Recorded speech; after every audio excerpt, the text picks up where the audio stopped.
ठीक, तो basically sound waves क्या होती हैं, ये जो प्रोड्यूस होती है किसी भी वाइब्रेशन के थ्रू। जब भी हम कुछ बोलते हैं और एयर मॉलिक्यूल जब वाइब्रेट करते हैं तो एक साउंड वेव फॉर्म वहाँ पर हो जाती है। अब उसके साथ जो टर्मिनोलॉजी एसोसिएटेड है उसके अंदर हम डिफरेंट डिफरेंट थिंग्स पढ़ रहे हैं। जो हम फ्रीक्वेंसी है वो हम कल पढ़ चुके हैं कि क्या होती है फ्रीक्वेंसी। देन नेक्स्ट है इस वाले टॉपिक पर थे हम लोग पॉइंट पर, the faster an object vibrate that is the higher the frequency then the higher the pitch of the sound. अब हम क्या कहते हैं साउंड के केस में पिच की बहुत बात करते हैं कि पिच लो है या पिच हाई हो रहा है। तो pitch is directly associated with frequency of the sound wave. और फ्रीक्वेंसी किस पे डिपेंड करती है कि कितना फास्टर ऑब्जेक्ट वाइब्रेट हो रहा है। जितना फास्टर वो वाइब्रेट होगा उतनी ही उसकी फ्रीक्वेंसी हाई होगी। ठीक है, higher the frequency higher the vibration, और उसके अकॉर्डिंग पिच भी हायर होगी। तो सब डायरेक्टली प्रोपोर्शनल है एक दूसरे के, यानी कि आप जितने ज़्यादा वाइब्रेशन आप प्रोड्यूस करोगे एयर मॉलिक्यूल्स में उतनी ज़्यादा ही उसकी फ्रीक्वेंसी बनेगी और उतना ही ज़्यादा फिर उसका पिच भी होगा। Okay, then when a wave is created, the distance between one compression and the next compression is called the wavelength. When a wave is created, the distance between one compression and the next compression is called the wavelength. एक compression से दूसरे compression के बीच की जो distance होती है उसको हम क्या कहते हैं, वेवलेंथ। ठीक है, तो एक कंप्रेशन मतलब यहाँ पर जो कंप्रेस हो रहा है डेटा और यहाँ पर नेक्स्ट कंप्रेशन फॉर्म हो रहा है, तो इनके बीच की जो डिस्टेंस होती है उसको हम क्या कह रहे हैं, वेवलेंथ। तो ये देखो, अगर हम वेवलेंथ कंपेयर करें तो यहाँ पर इस पॉइंट से लेकर के इस पॉइंट या इस पॉइंट से लेकर के इस पॉइंट की हम बात करें तो दोनों इक्वल हैं, इसको हम कहते हैं wavelength. The vibration also can also squeeze the air molecule together very hard or very gently. The squeezing is called amplitude. हम सब कुछ साउंड वेव के रिगार्डिंग बात कर रहे हैं, डायरेक्टली किसी वेव फॉर्म की हम बात नहीं कर रहे साइंस की तरह कि इस हाइट को हम एम्पलीट्यूड कह देते हैं, इस डिस्टेंस को हम वेव लेंथ कह देते हैं। नो, वो है बट वो साउंड से रिलेटेड नहीं था तब जब आप लोगों ने ये पढ़ा होगा कि एम्पलीट्यूड मतलब ये पीक कहाँ तक गया है इसका, इसको हम एम्पलीट्यूड कहते हैं। इसकी जो पूरी लेंथ है एक पर्टिकुलर वेव की उसको हम वेव लेंथ कहते हैं। बट यहाँ पर साउंड के टर्मिनोलॉजी में बात करें तो साउंड तो ये है ना, ये वाइब्रेशन है जो ये प्रोड्यूस हो रहे हैं, उसी को हमने वेव की फॉर्म में कंस्ट्रक्ट किया हुआ है कि ये कुछ ऐसा दिखेगा वेव की फॉर्म में हमको। तो अब अगर हम एम्पलीट्यूड की बात करें तो एम्पलीट्यूड क्या होता है, जहाँ पर ये जो कंप्रेशन है, ये जो स्क्वीजिंग है, एक दूसरे के पास आ रहे हैं, जहाँ पर मॉलिक्यूल्स वो बहुत हार्ड भी हो सकते हैं और जेंटल भी हो सकते हैं, यानी कि बहुत पास पास भी हो सकते हैं, थोड़ा दूर दूर भी हो सकते हैं। और इसी स्क्वीजिंग को हम क्या कहते हैं, एम्पलीट्यूड। किसी भी वेव का एम्पलीट्यूड कौन फॉर्म करता है, वो पोर्शन जहाँ पर आपके जो मॉलिक्यूल्स है वाइब्रेशन के थ्रू मॉलिक्यूल्स बहुत टाइटली जुड़ जाते हैं, आपस में स्क्वीज हो जाते हैं, तो उसको हम उस साउंड वेव का एम्पलीट्यूड कहते हैं। वेव के टर्म में बात की जाए तो ये जो इसका पीक पॉइंट होगा इसको हम इस वेव का क्या कहेंगे, एम्पलीट्यूड कहेंगे। ठीक, तो ये कुछ चीजें रिलेटेड होती है साउंड वेव से। Now moving to the next slide, types of sound. कौन कौन से टाइप्स होते हैं साउंड के, तो we have two types of sound, audible sound and inaudible sound. These sound are categorized on the basis of their frequency ranges. Frequency range के हिसाब से ये तय होता है कि आपका जो साउंड है वो किस कैटेगरी में फॉलो हो रहा है। ऑडेबल एंड इनऑडेबल दो फ्रीक्वेंसीज है अपने बीच में, अपने पास ह्यूमन हियरिंग के बेस पर कि हम लोग किस फ्रीक्वेंसी को सुन पाते हैं, तो दैट इज ऑडेबल साउंड, और बाकी साउंड हमारे लिए इनऑडेबल साउंड होता है। ठीक है, तो सबसे पहले बात करते हैं इनऑडेबल साउंड की। Frequency below 20 hertz and about 20 kilo hertz come under the category of inaudible sound. 20 hertz से नीचे और 20 किलो हर्ट्ज से ऊपर की जो फ्रीक्वेंसी है दैट इज कॉल्ड इनऑडेबल साउंड। अगर हम यहाँ पर एक बार क्रिएट करें, लेट सपोज हमने एक बार क्रिएट करा, अब इसमें हम कुछ मार्क बना देते हैं कि ये कहाँ गया हमारा बार? लेट्स सपोज ये अपना बार है और ये मैंने मार्क कर दिया कि यहाँ तक 20 है, देन ये 20 किलो हर्ट्ज है, ये है 20 हर्ट्ज और ये है 20 किलो हर्ट्ज। ठीक है, अब ये 0 से स्टार्ट हो रहा है तो 0 से स्टार्ट होगा, यहाँ इस पॉइंट से 0 है ये और इधर आगे तक जाएगा। तो ये जो रेंज है हमारी, इस रेंज को हम क्या कह रहे हैं, यहाँ से यहाँ तक की रेंज को ऑडिबल साउंड, और ये और बाकी ये जो रेंजेस हैं इनको हम कह रहे हैं इनऑडिबल साउंड। ठीक है, 20 to 20 किलो हर्ट्ज आ जाएगा ऑडिबल में, बाकी सारी जो रेंज है वो इनऑडिबल साउंड में आती है, बिकॉज या तो वो हमको सुनाई नहीं देगी या तो फिर हमारे लिए हार्मफुल होती है सुनना। ठीक है, हमारे कानों के लिए, इसलिए उनको इनऑडिबल साउंड में रखा है। Frequency below 20 Hz and above 20 kHz come under the category of inaudible frequencies. The low frequency sound which human ear cannot detect are also known as infrasonic. अब देखो, जो ये इनऑडिबल साउंड की category है इसमें दो चीजें आती है, एक तो ये जो अपना ऑडिबल साउंड है उससे नीचे वाला, और एक ऑडिबल साउंड से ऊपर वाला। तो ऊपर वाले को कुछ अलग चीज बोलते हैं और नीचे वाले को कुछ अलग। तो नीचे मतलब 20 हर्ट्ज से नीचे की जो फ्रीक्वेंसी है जिनको ह्यूमन एयर डिटेक्ट नहीं कर सकता, इसको हम कहते हैं इंफ्रासोनिक। सोनिक टर्म आपने सुना होगा जब आप कोई म्यूजिक सिस्टम परचेज करते हो या म्यूजिक से रिलेटेड कुछ भी आप देखते हो, वहाँ पे सोनिक वर्ड बहुत आता है। सोनिक का मतलब ही साउंड होता है। ठीक है, तो इंफ्रासोनिक मतलब जो 20 हर्ट्ज से नीचे की जो फ्रीक्वेंसी है उनको इंफ्रासोनिक कहते हैं। And whereas the higher range inaudible frequency are also known as ultrasonic। और ये जो 20 किलो हर्ट्ज से ऊपर की जो फ्रीक्वेंसी होती है इनको हम अल्ट्रासोनिक कहते हैं। इधर इंफ्रासोनिक है, इधर अल्ट्रासोनिक है।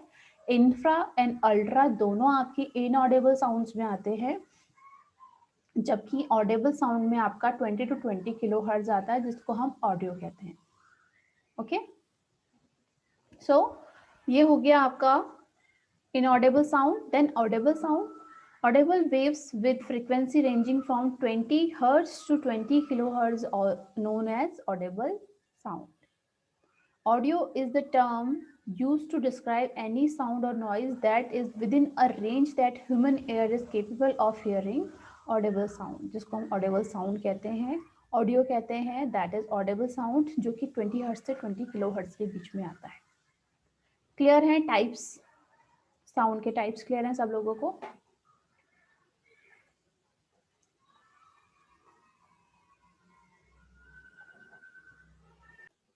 साउंड को डिजिटल फॉर्म में कन्वर्ट करने वाले हैं, और क्यों करने वाले हैं पहले तो रिक्वायरमेंट जान लेते हैं कि साउंड के डिजिटाइजेशन की क्या रिक्वायरमेंट होती है। डिजिटाइजेशन नॉर्मली एक प्रोसेस है कि हम ऑडियो वेव्स को डिजिट्स में कन्वर्ट कर दें। ठीक है, अभी तक हमने क्या पढ़ा यहाँ पर कि साउंड क्या होता है, ठीक है, और वो साउंड से साउंड वेव कैसे फॉर्म होती है, साउंड वेव को हमने देखा। अब अगर हमको इसको सिर्फ सुनना है, ठीक है, कि सामने अगर हम बैठ के किसी से बात कर रहे हैं तो उसके डिजिटाइजेशन की रिक्वायरमेंट नहीं होती है। लेकिन अगर मैं कहूँ कि अभी मेरी जो वॉइस आप तक आ रही है वहां पर डिजिटाइजेशन की रिक्वायरमेंट नहीं होगी तो वो गलत होगा। डिजिटाइजेशन की रिक्वायरमेंट क्यों है? क्योंकि आप मेरे सामने नहीं हो, हम फेस टू फेस कम्युनिकेट नहीं कर रहे हैं। मैं जो बोल रही हूँ वो मेरा माइक्रोफोन रिकॉर्ड कर रहा है कंप्यूटर का और उसको आपकी मशीन पे भेज रहा है। तो वो जो मशीन है, मेरी मशीन हो चाहे आपकी हो, दोनों डिजिटल डिवाइसेस है। तो अगर उसको मेरे साउंड को प्रोसेस करना है, सेंड करना है, तो उसके लिए उस मशीन को डिजिटल डेटा की रिक्वायरमेंट होगी, क्योंकि वो डायरेक्टली वेव्स पे काम नहीं कर सकता। सब कुछ वो डिजिट्स में कन्वर्ट करता है, इवन हमारे लेटर्स तक वो डिजिट में कन्वर्ट करता है। तो ये तो वेव है, इसमें कैसे काम करेगा, राइट? तो कंप्यूटर के अंदर कुछ भी चीज अगर प्रोसेस हो रही है, स्टोर हो रही है, सेंड हो रही है, रिसीव हो रही है, अगर वो इंटरनली मूव कर रहा है डेटा, तो वो डिजिटल फॉर्म में कन्वर्ट उसको करना ही पड़ेगा। तो साउंड के साथ भी सेम यही सिचुएशन है. We have to convert a sound wave into digital form so that we can store, send, retrieve and do all type of manipulation in our sound. ठीक है. इवन हम जो सॉन्ग्स अपने डिवाइस पे store करते हैं वो भी डिजिटल फॉर्म में स्टोर रहते हैं.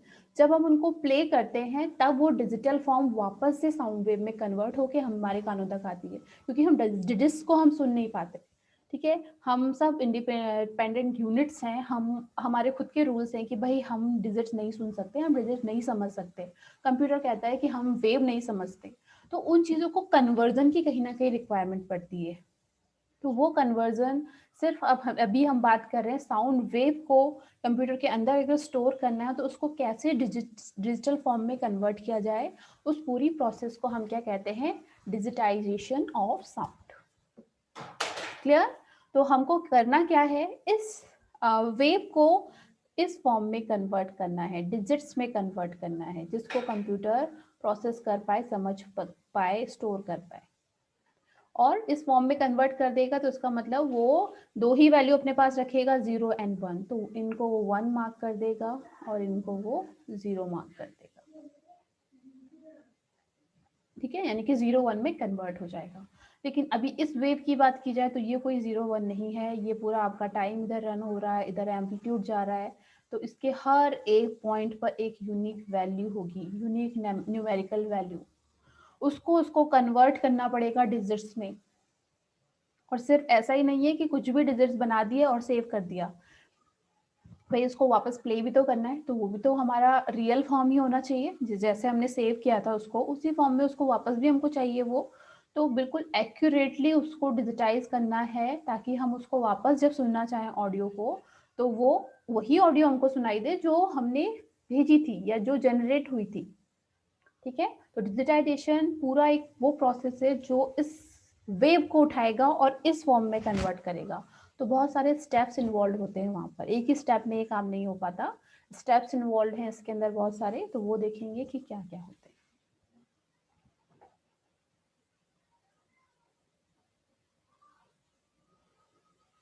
Digitization is same like MAC address. No प्रथम, मैक एड्रेस के सेम कैसे हो गया. मैक एड्रेस आपका मशीन एड्रेस रिलेटेड टर्म है, एक पूरा अलग कॉन्सेप्ट आप बोल रहे हो उसको.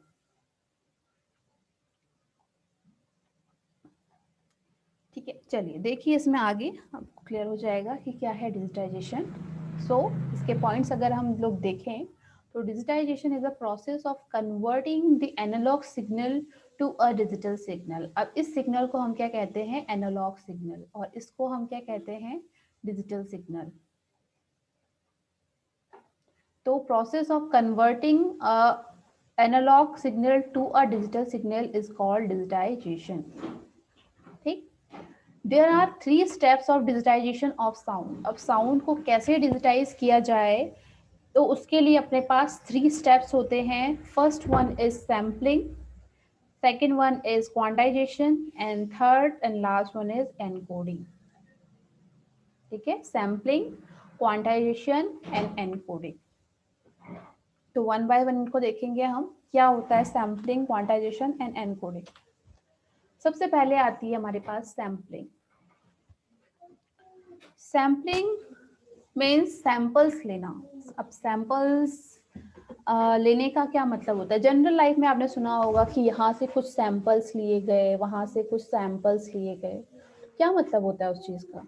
जैसे आजकल क्या हो रहा है, कोविड चल ही रहा है कब से, तो कुछ रैंडम सैम्पलिंग की जाती है कभी कभी किसी प्लेस पे जा कर के, कि अगर कहीं पर 200 लोग रहते हैं किसी एरिया में, तो हमको टेस्ट करना है कि कहीं वहाँ कोरोना तो नहीं फैला हुआ है. मतलब पता ना चल रहा हो, लोगों को कोल्ड जैसा ही लग रहा हो लेकिन हो कोरोना, तो वो लोग बाहर तो आएंगे नहीं. तो वहाँ पे गवर्नमेंट कभी कभी रैंडम सैम्पलिंग करवा रही है कहीं कहीं पर. तो रैंडम सैम्पलिंग का मतलब है कि हमको हर किसी को जाके नहीं देखना है कि उसको है या नहीं, उसका टेस्ट नहीं करना है हर किसी का. 200 पीपल रहते हैं तो 200 का टेस्ट नहीं करना है. रैंडम सैंपल्स पिक करने हैं. सैंपल्स मतलब किसी भी एक वैल्यू को उठा लिया दूसरी जगह से दूसरी वैल्यू को, तो उन 200 में से कोई हमने अप्रॉक्स 10 या 20 सैंपल्स ले लिए अलग अलग जगह से, अपने अकॉर्डिंग रैंडमली पिक कर लिए. ठीक है. तो उनको हम क्या कह रहे हैं, सैंपल्स। अब उनको टेस्ट करेंगे, उनमें से सारे क्लियर हैं टेस्ट में तो इसका मतलब नहीं है वहाँ पर, बट उनमें से एक या दो भी निकले तो इसका मतलब वहाँ पर और भी होंगे, देन वो नंबर ऑफ सैंपल बढ़ा देते हैं वहाँ पर कि अभी तो 10 का हुआ था, अब 200 है तो 200 का पूरा करो, इनमें से किस किस को है, क्योंकि ऐसा तो नहीं है ना कि 2 को होगा तो बाकी को नहीं होगा, और भी उसके फैमिली मेंबर्स होंगे, कोई होगा तो उनका भी होगा फिर। तो सैम्पलिंग जो टर्म है उसकी मैं बात कर रही हूँ, तो सैम्पलिंग का मतलब होता है कि हमको एक रेंज ऑफ वैल्यू में से कुछ वैल्यू को जब पिक करना होता है उसको हम सैंपल्स कहते हैं, उनको उठा करके चेक करना या कुछ भी चीज़ उन पे ऑपरेशन परफॉर्म करना उन पे करना, लेकिन सारी वैल्यू पे नहीं, सिर्फ कुछ कुछ कुछ कुछ वैल्यू पर। तो यहाँ पर भी सैम्पलिंग वही चीज़ है कि अपना जो ऑडियो फॉर्म है, ध्यान से देखना है इसको क्या हो रहा है इसके अंदर, ये अपनी एक सिंपल सी ऑडियो वेव फॉर्म है, ठीक है, ये अपना एम्पलीट्यूड का डायरेक्शन है, ये अपना टाइम का डायरेक्शन है, और ये अपना एनालॉग सिग्नल है। अब इस एनालॉग सिग्नल की पॉइंट्स देखो, ये सिग्नल बना कैसे है, पॉइंट पॉइंट से मिलकर ही तो बना है, ठीक है, point dot dot dot dot से मिलकर ही बना है। और डॉट का मतलब क्या है कि देखो यहाँ पर अगर मैं यहाँ पर एक डॉट क्रिएट करूँ तो यहाँ पर इस डॉट की वैल्यू क्या होगी, 0 0। यहाँ पर एम्पलीट्यूड आपका इंक्रीज वे में जा रहा होगा आगे आगे, ऐसे यहाँ पर टाइम इंक्रीज में जा रहा होगा, ठीक है। तो इस पॉइंट ऑफ टाइम पे आपका एम्पलीट्यूड भी 0 होगा और आपका टाइम भी 0 होगा, एम्पलीट्यूड भी 0 होगा, टाइम भी 0 होगा। देन जैसे ही वह ये 1 पॉइंट शिफ्ट हुआ तो पॉइंट में इन दोनों की वैल्यू चेंज हुई होगी, फिर थोड़ा और आगे गए तो यहाँ पर एम्पलीट्यूड की कोई स्पेसिफिक वैल्यू होगी और टाइम की कुछ स्पेसिफिक वैल्यू होगी। ऐसे ही अगर हम इस पॉइंट की बात करें जहां पर इन्होंने ये लाइन ड्रॉ की हुई है, ठीक है, तो इस ड्रॉन लाइन के इस पॉइंट पर, इस पॉइंट की अपनी कोई स्पेसिफिक वैल्यू होगी, यानी कि यहाँ से कितना एम्पलीट्यूड आ रहा है, ग्राफ्स बनाए हैं ना बचपन में, यहाँ से एम्पलीट्यूड कितना होगा, लेट सपोज ये 2 है और यहाँ से टाइम ये है, सपोज यहाँ पर टाइम भी 2 है, तो इसके पॉइंट की वैल्यू क्या हुई 2,2, यानी कि एम्पलीट्यूड की वैल्यू भी 2, इसकी वैल्यू भी 2, तो दोनों जहाँ पर इंटरसेक्ट कर रहे हैं उस स्पेसिफिक पॉइंट की वैल्यू है 2,2, एक्सिस है दोनों, ठीक है। ऐसे ही इस पॉइंट की भी वैल्यू होगी, इस पॉइंट की भी वैल्यू होगी, इसकी भी सबकी वैल्यू होगी जिसको इसने मार्क किया हुआ है। लेकिन इनको तो इसने मार्क कर दिया, बट जो मार्क नहीं किए हैं वो भी तो पॉइंट्स हैं, उनकी भी तो कुछ वैल्यूज होंगी।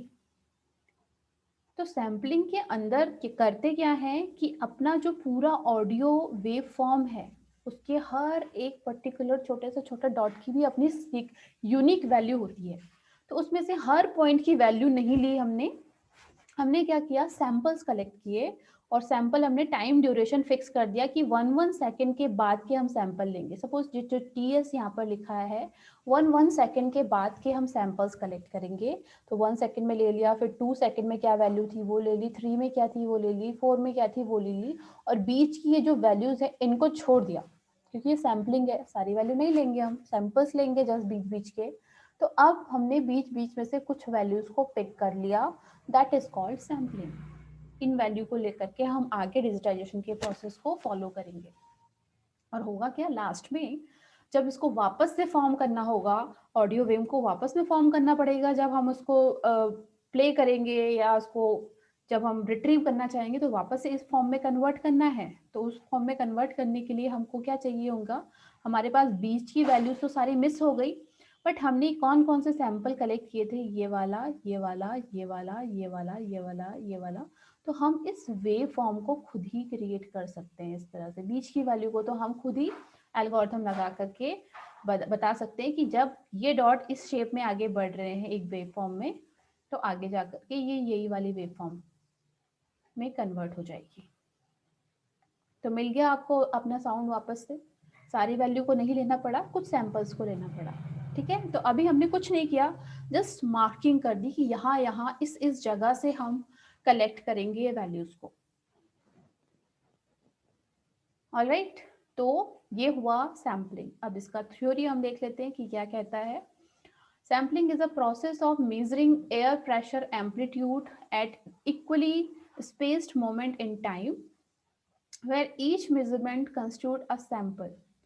कर रहे क्या है हम इसमें, जो आपकी ऑडियो वेवफॉर्म बनी है एयर प्रेशर की वजह से, जहाँ पर हमने देखा ही था कि ज़्यादा टाइट हो जाते हैं वहाँ पर हाई जाता है, देन जहाँ पर लूज होता है वहाँ पर लो जाता है, इस तरह से वेवफॉर्म बन जाती है।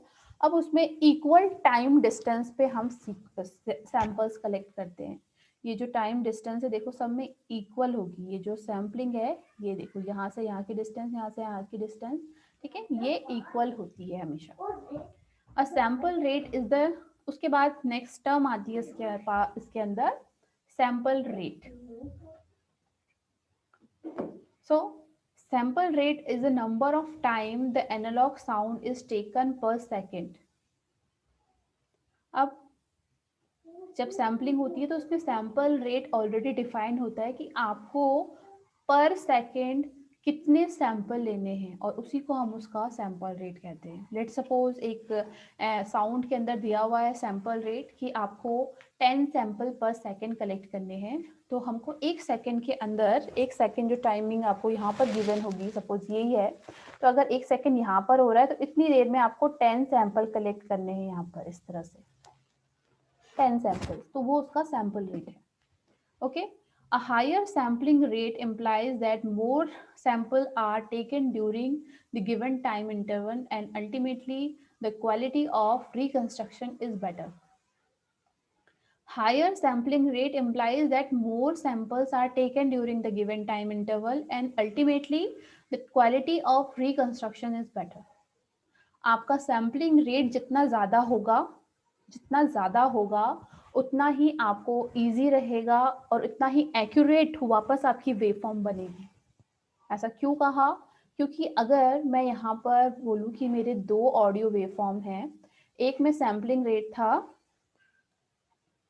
एक का सैम्पलिंग रेट था कि 5 सैंपल्स पर सेकेंड, तो अगर मेरा ये एक सेकेंड यहाँ पर होता है, दूसरा सेकेंड यहाँ पर होता है, तो 5 सैंपल्स पर सेकेंड, तो इस तरह से 1 2 3 4 5 बन रहा है। और अगर इसी 1 सेकेंड में मैं कहूँ कि मेरे पास है 10 सैंपल्स पर सेकेंड, तो सैंपल रेट किसका ज़्यादा हुआ? ऑब्वियसली इस वाले का, ठीक है, जिसमें 10 सैंपल पर सेकेंड है। तो मैंने इनको देखो 1 2 3 4 5 6 7 8 9 10, तो जितने ज़्यादा सैंपल पर सेकेंड आप बनाओगे उतना ही क्लियर आपको होगा कि हमें कैसी वेव फॉर्म बनानी है, और जितना दूर रहेगा उतना ही हम इसको चेंज कर सकते हैं। मतलब ये ऐसे भी तो बन सकती है, लेकिन यहाँ पर पॉइंट बिल्कुल फिक्स है और पास पास है, तो हम उतना ही एक्यूरेट वहां पर वेव फॉर्म वापस कंस्ट्रक्ट कर सकते हैं, है ना। तो more sample rate means more accurate your sound will be form जब आप इसको रिकंस्ट्रक्ट करेंगे। इतना क्लियर है सब लोगों को? What is sampling rate, what is sampling, और how sampling rate is related to quality of your sound, ये सब क्लियर है? तो हम आगे बढ़ते हैं।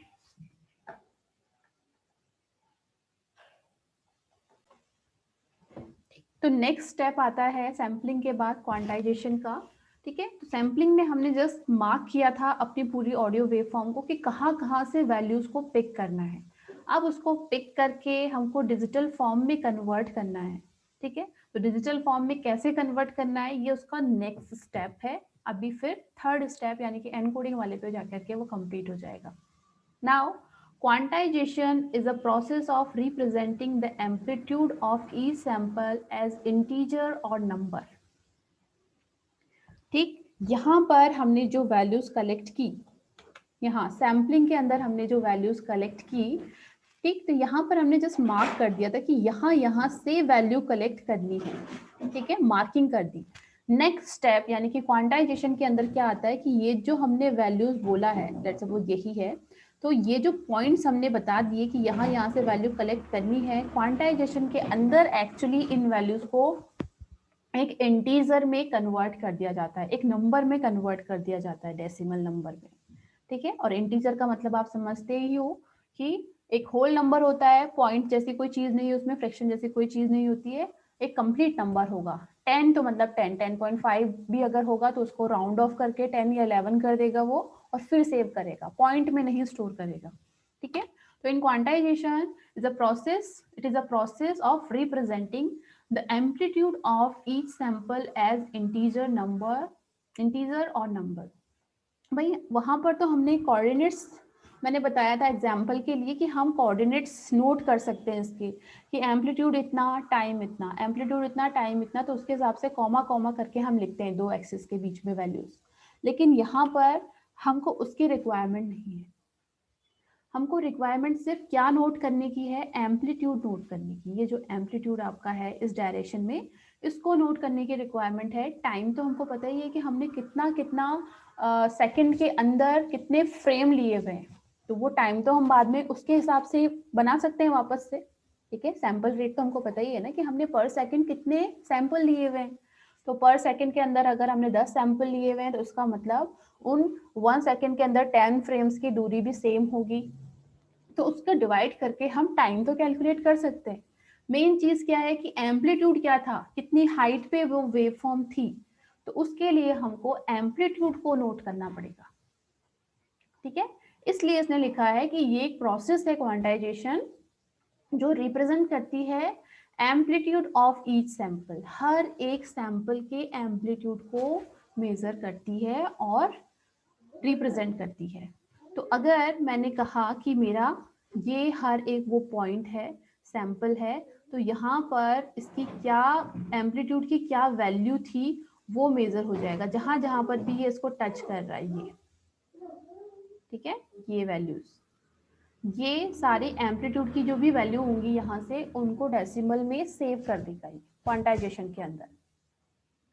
क्लियर है इतना?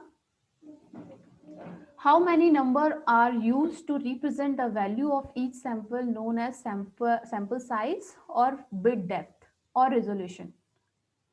अब कितने नंबर हम यूज कर रहे हैं ईच सैंपल को रिप्रेजेंट करने के लिए, उसको हम क्या उसके कहते हैं, सैंपल साइज या फिर बिट डेप्थ या फिर रेजोल्यूशन, वही होता है।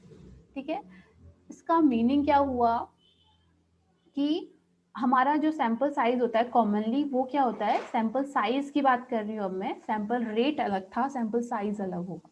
सैंपल रेट आपका यूज में आता है सैम्पलिंग में, सैंपल साइज हमारा यूज में आता है क्वांटाइजेशन में।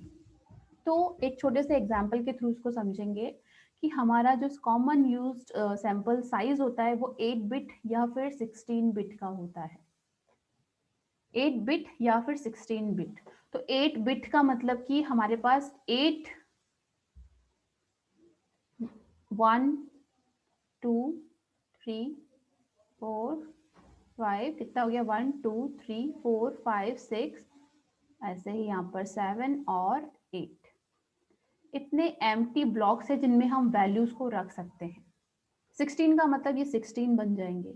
तो अगर मैं कहूँ कि 8 बिट के अंदर आप मैक्सिमम कितनी वैल्यूज को रख सकते हो, तो आप सब में 0 0 0 से लेकर के 1 1 1 तक वैल्यूज को रख सकते हो, यानी कि 2 की पावर 8 तक आप वैल्यूज को रख सकते हो।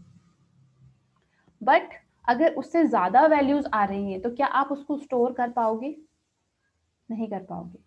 ठीक है, अगर आपका एम्पलीट्यूड और हाई जा रहा है या वैल्यूज आपके पास बढ़ रही हैं, तो 8 बिट के अंदर आप कितना वैल्यूज को रख सकते हो, 2 की पावर 8, आई थिंक 256 ऐसी कुछ वैल्यू आती है इसमें।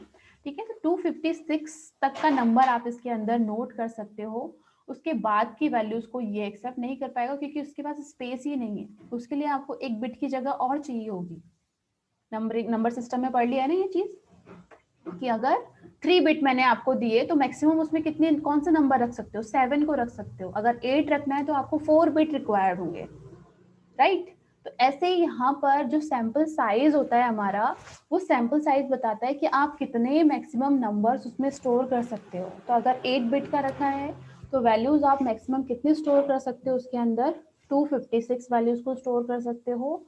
और अगर आपने 16 बिट का रखा है तो इसका मतलब 2 की पावर 16 इक्वल्स टू जितना वैल्यू बनती है उतनी वैल्यूज को आप वहां पर स्टोर कर सकते हो।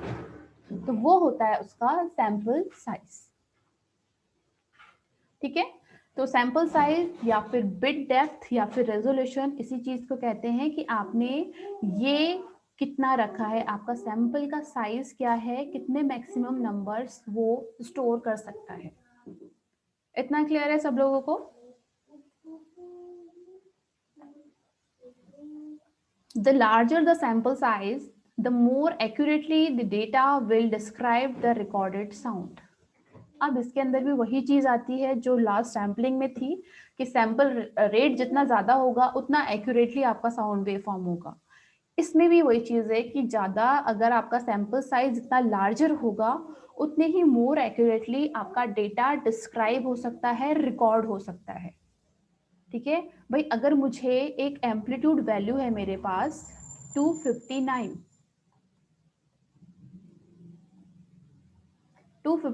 एक एम्पलीट्यूड वैल्यू है मेरे पास, लेट सपोज, और मैंने सैंपल साइज लिया क्या